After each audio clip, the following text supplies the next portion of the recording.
Everyone, welcome back to the channel. आज हम exercise 5.1 के एग्जाम्पल 1 एंड 2 सॉल्व करेंगे। ठीक है, आज से हम चैप्टर 5 स्टार्ट करेंगे। ठीक है, तो इसके बारे में हम थोड़ा सा इंट्रोडक्शन ब्रीफ में समझ लेते हैं। देखो, चैप्टर 5 का नाम है समांतर श्रेणियाँ।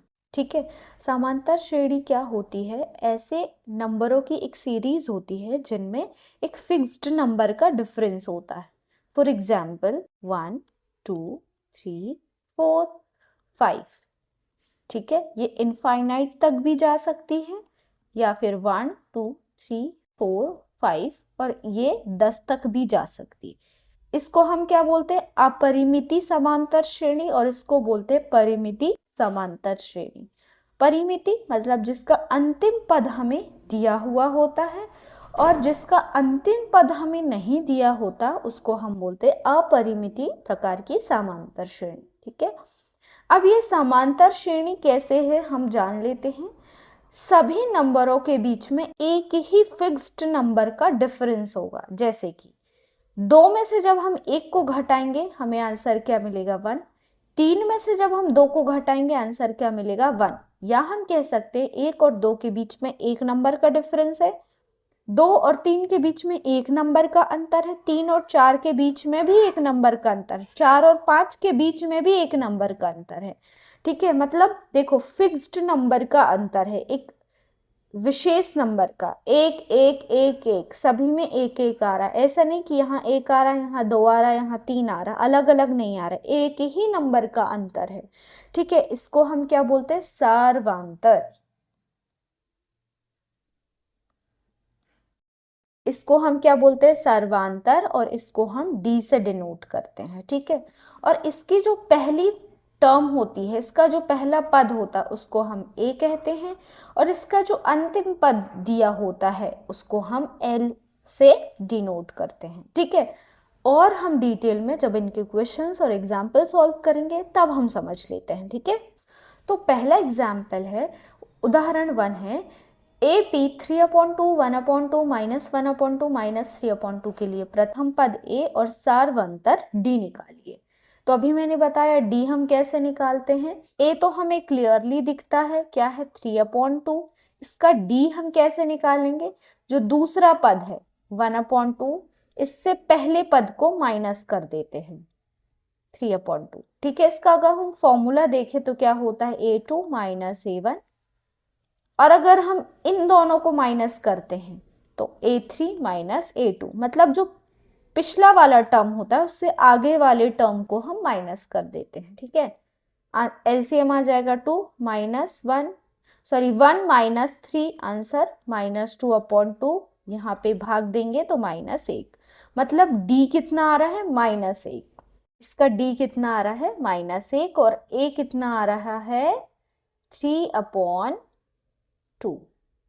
ठीक है, ये हो जाएगा हमारा आंसर। ए बराबर 3/2 और डी बराबर -1।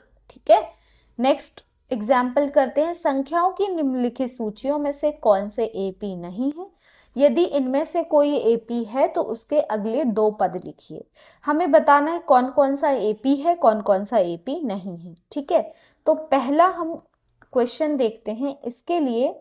ठीक है, अगले 2 पद लिखना है। पहला क्वेश्चन क्या है? 4, 10, 16, 22।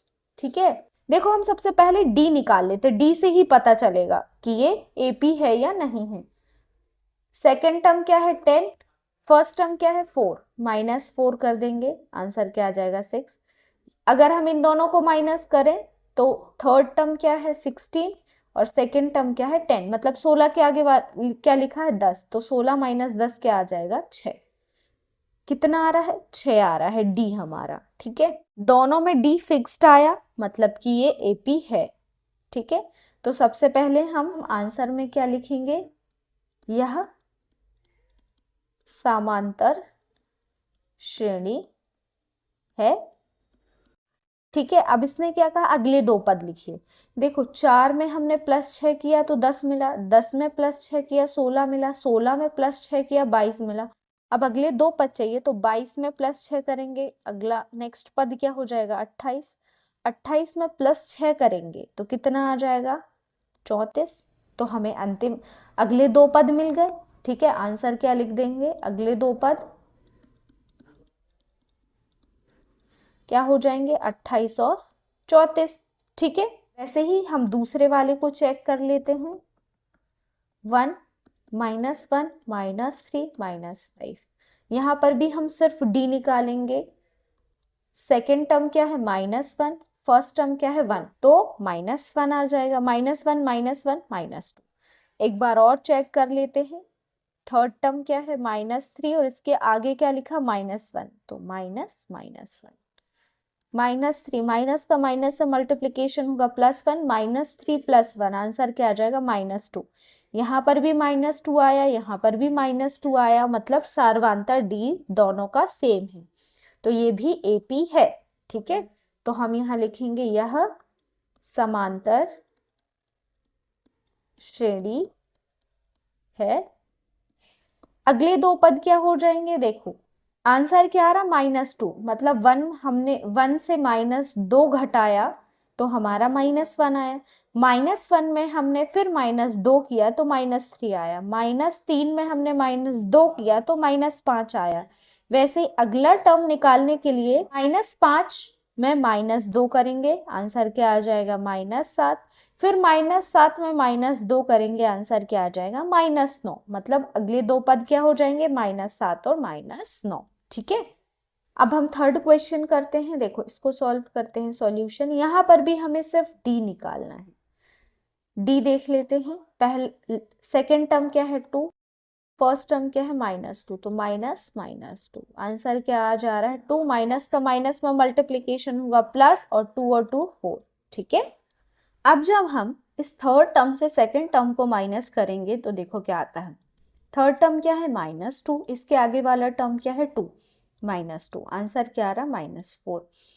देखो यहाँ पे डी क्या आ रहा है, +4, यहाँ पे डी क्या आ रहा है, -4, मतलब सर्वांतर हमारा एक सा नहीं है, ये एपी नहीं हो सकती। डी क्या आना चाहिए, हमेशा एक ही आना चाहिए, आप किन्हीं भी दो टर्म को माइनस करो। ठीक है, आंसर लिख देंगे हम, यह समांतर श्रेणी नहीं है। ठीक है, तो अब हमें इसके आगे के दो पद निकालने की जरूरत ही नहीं है। फोर्थ वाला क्वेश्चन है 1 1 1 2 2 2 2 3 3 3। अब देखो यहाँ पर भी सर्वांतर एक सा नहीं आएगा। जब आप इन दोनों को माइनस करोगे 0 आएगा, इन दोनों को माइनस करोगे 0 आएगा, इन दोनों को माइनस करोगे 1 आएगा, दो में से एक जाएगा 1।